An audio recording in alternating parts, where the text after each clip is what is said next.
हरे कृष्णा। शल्य महाराज की बात सुनकर कर्ण ने कहा, विद्वान हो या मूर्ख, आयु की समाप्ति होने पर सभी को यमराज के द्वारा यथा योग्य सत्कार होता है। उससे किसी को छुटकारा नहीं मिलता। अतः विद्वान, मैं कुंती के पुत्रों पर अवश्य चढ़ाई करूंगा। निश्चय ही देव के विधान को कोई पलट नहीं सकता। धृतराष्ट्र पुत्र राजा दुर्योधन सदा मेरे कल्याण के साधन में तत्पर रहा है। अतः आज उसके मनोरथ की सिद्धि के लिए मैं अपने प्रिय भोगों को और जिसे त्यागना अत्यंत कठिन है उस जीवन को भी त्याग दूंगा। गुरुवर, परशुराम जी ने मुझे ये व्याघ्र चर्म से आच्छादित और उत्तम अश्वों से जुता हुआ श्रेष्ठ रथ प्रदान किया है। इसमें जो स्वर्णमय कोश और रजतमय त्रिवेणु सुशोभित हैं, इसके धुरे और पहियों की आवाज नहीं निकलती है। शल्य महाराज, तत्पश्चात उन्होंने भलीभांति इस रथ का निरीक्षण करते हुए बहुत से विचित्र धनुष, भयंकर बाण, ध्वज, गदा, खड्ग, चमचमाते हुए उत्तम आयुध और गंभीर ध्वनि से युक्त श्वेत भयंकर शंख भी दिए थे। ये रथ सब रथों में उत्तम है। मैं इस रथ पर बैठकर रणभूमि में अर्जुन को बलपूर्वक मार डालूंगा। यदि सबका संहार करने वाली मृत्यु सदा सावधान रहकर सम्रांगण में पांडुपुत्र अर्जुन की रक्षा करे, तो रण क्षेत्र में उससे भी भिड़कर या तो मैं उसे मार डालूंगा या स्वयं ही भीष्म के सम्मुख यमलोक को चला जाऊंगा। अधिक कहने से क्या लाभ। यदि इस महासमर में अपने गणों सहित यम, वरुण, कुबेर और इंद्र भी एक साथ यहाँ आकर अर्जुन की रक्षा करना चाहें, तो मैं उन सबको जीत लूंगा। संजय कहते हैं, राजन, पराक्रमी मद्रराज शल्य युद्ध में उत्साह में भरकर बढ़ चढ़कर बातें बनाने वाले कर्ण के उस कथन को सुनकर उसकी अवहेलना करके उसका उपहास करने लगे। उन्होंने ऐसी बातें कहने से कर्ण को रोका और उसे इस प्रकार उत्तर दिया। शल्य महाराज ने कहा, कर्ण, बस अब बढ़ चढ़कर बातें बनाना बंद करो। तुम अधिक जोश में आकर अपनी शक्ति से बहुत अधिक बड़ी बातें कह गए। भला कहाँ नरश्रेष्ठ अर्जुन और कहाँ मनुष्यों में अधम तुम। बताओ तो सही, अर्जुन के सिवा दूसरा कौन ऐसा वीर है जो साक्षात विष्णु भगवान से सुरक्षित यदुवंशियों के पुरी को, जिसकी उपमा देवराज इंद्र द्वारा पालित देवनगरी अमरावती से दी जाती है, बलपूर्वक मत कर पुरुषोत्तम श्री कृष्ण की छोटी बहन सुभद्रा का अपहरण कर सके। देवराज इंद्र के समान बल और प्रभाव रखने वाले अर्जुन को छोड़कर इस संसार में दूसरा कोई ऐसा वीर पुरुष है जो एक वन्य पशु को मारने के विषय में उठे हुए विवाद के अवसर पर ईश्वरों के भी ईश्वर त्रिलोकीनाथ भगवान शंकर को भी युद्ध के लिए ललकार सके। अर्जुन ने अग्निदेव का गौरव मान कर गरुड़, पिचाश, यक्ष, राक्षस, देवता, असुर, बड़े बड़े नाग और मनुष्यों को भी बाणों से परास्त किया। अग्नि को अभीष्ट अविष्य प्रदान किया। कर्ण, याद है वह घटना जबकि कुरु जंगल प्रदेश में घोष यात्रा के समय गंधर्वों ने शत्रु बनकर दुर्योधन का अपहरण कर लिया था। उस समय इन्हीं अर्जुन ने सूर्य किरणों के समान तेजस्वी उत्तम उत्तम बाणों के द्वारा उन बहुसंख्यक शत्रुओं को मारकर धृतराष्ट्र पुत्र को बंधन से मुक्त किया था। तुम तो उस युद्ध में पहले ही भाग गए थे। उस समय पांडवों ने गंधर्वों को पराजित करके कलह प्रिय धृतराष्ट्र पुत्रों को कैसे छुड़ाया था, तुम्हें याद भी है या नहीं। विराटनगर के गोहरण के समय पुरुष श्रेष्ठ अर्जुन विशाल बल वाहन से संपन्न तुम सब लोगों को द्रोणाचार्य, अश्वत्थामा, भीष्म के सहित परास्त कर दिया था। उस समय तुमने अर्जुन को क्यों नहीं जीत लिया था। अरे सूत पुत्र, अब आज तुम्हारे वध के लिए पुनः तुम्हारा ये दूसरा उत्तम युद्ध उपस्थित हुआ है। यदि तुम शत्रु के भय से भाग नहीं गए तो सम्रांगण में पहुंचकर मारे तो अवश्य जाओगे। संजय कहते हैं, राजन, जब महामना मद्रराज शल्य ने इस प्रकार शत्रु की प्रशंसा से संबंध रखने वाली बहुत सी कड़वे बातें सुनाई, तब कौरव सेनापति शत्रु सत्तापी कर्ण अत्यंत क्रोध से जल उठा और शल्य से बोला, रहने दो, क्यों बहुत बड़ा बड़ा कर बातें कर रहे हो, क्यों बड़बड़ा रहे हो। अब तो मेरा और उनका युद्ध उपस्थित हो ही गया है। यदि अर्जुन आज यहाँ युद्ध में मुझे परास्त कर दे, तब तुम्हारा ये बड़ा चढ़ा कर बातें करना ठीक और अच्छा समझा जाएगा, अन्यथा सब बेकार है, व्यर्थ है। संजय कहते हैं, राजन, तब मद्रराज शल्य एव मस्तु कहकर चुप हो गए। उन्होंने कर्ण की उस बात का कोई उत्तर नहीं दिया। तब कर्ण ने युद्ध की इच्छा से उनसे कहा, शल्य, आगे रथ ले चलो। तत्पश्चात शल्य, जिसके सारथी थे और जिसमें श्वेत घोड़े जुटे थे, वह विशाल रथ अंधकार का विनाश करके सूर्यदेव के समान शत्रुओं का संहार करते हुए आगे बढ़ा। तदंतर व्याघ्र चर्म से आच्छादित और श्वेत अश्वों से युक्त उस रथ के द्वारा कर्ण बड़ी प्रसन्नता के साथ प्रस्थित हुआ। उसके सामने ही पांडवों की सेना को खड़ी देखकर बड़ी उतावली के साथ धनंजय का पता पूछा। इस प्रकार श्री महाभारत धन पर्व में कर्ण और शल्य का संवाद विषयक 37वां अध्याय पूर्ण हुआ। संजय कहते हैं, राजन, प्रस्थान काल में आपकी सेना का हर्ष बढ़ाता हुआ कर्ण सम्रांगण में पांडव सैनिकों को देखकर प्रत्येक से पूछने और कहने लगा, जो आज मुझे महात्मा श्वेतवाहन अर्जुन को दिखा देगा, उसे मैं अभीष्ट धन और मन से जो वो लेना चाहेगा वही दूंगा। यदि उतने धन से वह संतुष्ट ना हो तो मैं उसे और धन दूंगा, और जो मुझे अर्जुन का पता बना देगा उसे मैं रत्नों से भरा हुआ छकड़ा दूंगा।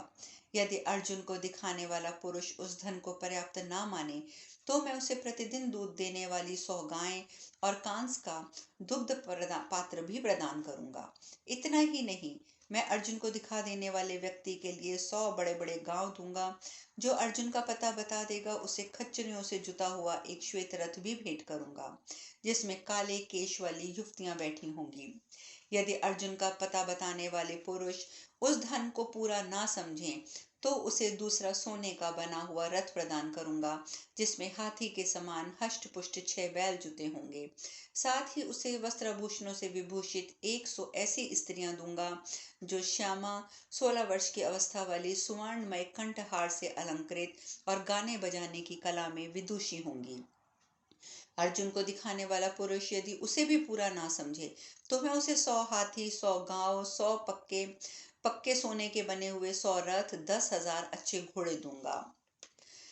जो मुझे अर्जुन का पता बता देगा उसे मैं 400 संवत्सर दुधारू गाय दूंगा, जिसके सींगों में सोने मड़े होंगे। यदि अर्जुन को दिखाने वाला पुरुष उस धन को भी पूर्ण नहीं समझेगा तो उसे मैं उत्तम धन, श्वेत रंग के 500 घोड़े और जो सोने के साजधाज से सज्जित और विशुद्ध मणियों से, आभूषणों से संयुक्त होंगे वह दूंगा। इसके सिवा 18 और भी घोड़े दूंगा जो अच्छी तरह रथ में सधे होंगे। जो मुझे अर्जुन का पता बता देगा मैं परम उज्जवल अलंकारों से सजाया हुआ स्वर्णमय रथ, जिसमें अच्छी नस्ल के घोड़े जुते हुए होंगे, वह प्रदान करूंगा। जो मुझे अर्जुन का पता बता देगा मैं उसे सोने के कंठहारों से विभूषित मगध देश की 100 नवयुवतियां दासियां दूंगा। स्त्री, पुत्र, विरह स्थान और दूसरा जो कुछ भी धन वैभव मेरे पास है उसमें से जिस जिस वस्तु को वह मन से चाहेगा मैं उसे सब दे दूंगा। इन सब बातों को बारंबार कहते हुए कर्ण ने युद्ध स्थल में उत्पन्न हुए अपने उत्तम शंख को उच्च स्वर से बजाया। महाराज, सूत पुत्र की कही हुई उस अवसर के अनुरूप उन बातों को सुनकर दुर्योधन अपने सेवकों सहित बहुत प्रसन्न हुआ। फिर तो उस सब और दुदंबियों की गंभीर ध्वनि होने लगी, मृदंग बजने लगे, वीरों का सिंहनाद और हाथियों की चिंगाहट गूंज उठी। पुरुष परेश्वर नरेश, उस समय सभी सेनाओं में हर्ष और उत्साह में भरे हुए योद्धाओं का गंभीर गर्जन होने लगा। इस प्रकार हर्ष से उल्लसित होती हुई सेना में जाते और बढ़ चढ़कर बातें बनाते हुए शत्रुसूदन राधा पुत्र महारथी कर्ण से मद्रराज शल्य ने हंसकर इस प्रकार कहा। इस प्रकार श्री महाभारत कर्ण पर्व में कर्ण का अभिमान विषयक 38वां अध्याय पूर्ण हुआ। शल्य महाराज ने कहा, सूत पुत्र, तुम किसी पुरुष को हाथी के समान हष्ट पुष्ट 100 बैलों से जुता हुआ सोने का रथ ना दो। आज अवश्य ही अर्जुन को तुम स्वयं ही देखोगे। राधा पुत्र, तुम मूर्खता से ही यहाँ कुबेर के समान धन लुटा रहे हो। आज अर्जुन को तो तुम बिना यत्न के भी देख लोगे। मूढ़ पुरुषों के समान तुम अपना बहुत कुछ धन जो दूसरों को दे रहे हो, इससे जान पड़ता है कि अपात्र को धन देने का जो दोष पैदा होता है, मोहवश तुम उसे समझ नहीं पा रहे हो। सूत, तुम जो बहुत से धन देने की घोषणा कर रहे हो, निश्चय ही उसके द्वारा नाना प्रकार के यज्ञों का अनुष्ठान कर सकते हो। तुम उस धन वैभव द्वारा यज्ञों का ही अनुष्ठान करो। और जो तुम मोहवश श्री कृष्ण और अर्जुन को मारना चाहते हो, वह मंसूबा तो व्यर्थ ही है, क्योंकि हमने ये कभी नहीं सुना कि किसी गीदड़ ने युद्ध में दो सिंहों को मार गिराया हो।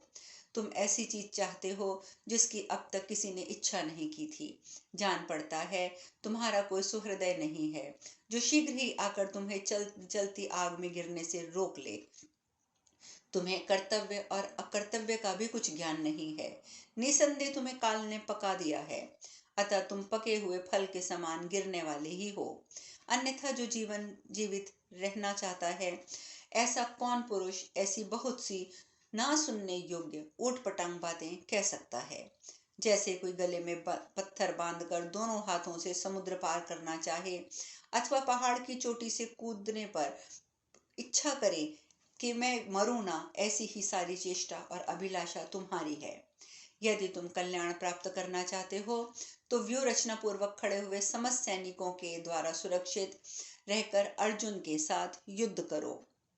कर्ण बोला, शल्य, मैं अपने बाहुबल पर भरोसा करके रण क्षेत्र में अर्जुन को पाना चाहता हूँ, परंतु तुम तो मुंह से मित्र बने हुए वास्तव में शत्रु हो, जो मुझे यहाँ डराना चाहते हो। परंतु मुझे इस अभिप्राय से आज कोई पीछे नहीं लौटा सकता। संजय कहते हैं, राजन, कर्ण की बात समाप्त होते ही मद्र राज शल्य उसे अत्यंत कुपित करने की इच्छा से पुनः उत्तर देने लगे। मद्र राज ने कहा, कर्ण, अर्जुन के वेग से युक्त हो उनकी प्रत्यंचा से प्रेरित और सुशिक्षित हाथों से छोड़े हुए तीखे धार वाले कंक पत्र युक्त विभूषित बाण जब तुम्हारे शरीर में घुसेंगे, तब तुम अर्जुन को पूछते फिरोगे। इसके लिए पश्चाताप करो। सूतपुत्र, जब सव्यसाची कुंती कुमार अर्जुन अपने हाथ में दिव्य धनुष लेकर शत्रु सेना को तपाते हुए पैने बाणों द्वारा तुम्हें रौंदने लगेंगे, तब तुम्हें अपने किए पर पछतावा होगा। जैसे अपनी माँ की गोद में सोया हुआ कोई बालक चंद्रमा को पकड़ लेना चाहता है, उसी प्रकार तुम भी रथ पर बैठे हुए तेजस्वी अर्जुन को आज मोहवश परास्त करने की इच्छा कर रहे हो। कर्ण, अर्जुन का पराक्रम अत्यंत तीखी धार वाले त्रिशूल के समान है। उन्हें अर्जुन के साथ आज जो तुम युद्ध करना चाहते हो, वह दूसरे शब्दों में यूं है कि तुम पैनी धार वाले त्रिशूल को लेकर उसी से अपने सारे अंगों को रगड़ना और खुजलाना चाहते हो। सूतपुत्र, जैसे बालक मूढ़ और वेग से चौकड़ी भरने वाला मृग क्रोध में भरे हुए विशाल काय केसर युक्त सिंह को ललकारे, तुम्हारा आज ये अर्जुन के साथ युद्ध के लिए आवाहन करना वैसा ही है। तुम महापराक्रमी राजकुमार अर्जुन का आवाहन ना करो। जैसे वन में मांस भक्षण से तृप्त हुआ गीदड़ महाबली सिंह के पास जाकर नष्ट हो जाता है, उसी प्रकार तुम भी अर्जुन से भिड़कर विनाश के गर्त में गिर जाओगे। कर्ण, जैसे कोई खरगोश ईशादंड के समान दांत वाले महान मदस्त्रावी गजराज को अपने साथ युद्ध के लिए बुलाता हो, उसी प्रकार तुम भी कुंती पुत्र धनंजय रण क्षेत्र में आवाहन करते हो। यदि तुम पूर्णतः क्रोध में भरे हुए अर्जुन के साथ जूझना चाहते हो, तो मूर्खतावश बिल में बैठे हुए उस महाविशाले काले सर्प को किसी काठ की छड़ी से बींध रहे हो। कर्ण, तुम मूर्ख हो। जैसे गीदड़ क्रोध में भरे हुए केसरी सिंह का अनादर करके गर्जना करे, उसी प्रकार तुम भी मनुष्यों के सिंह के समान पराक्रमी और क्रोध में भरे हुए पांडु कुमार अर्जुन को लंघन करके गरज रहे हो। कर्ण, जैसे कोई सर्प अपने पतन के लिए ही पक्षियों में श्रेष्ठ वेगशाली विंता नंदन गरुड़ का आवाहन करता है, उसी प्रकार तुम भी अपने विनाश के लिए कुंती कुमार अर्जुन को ललकार रहे हो।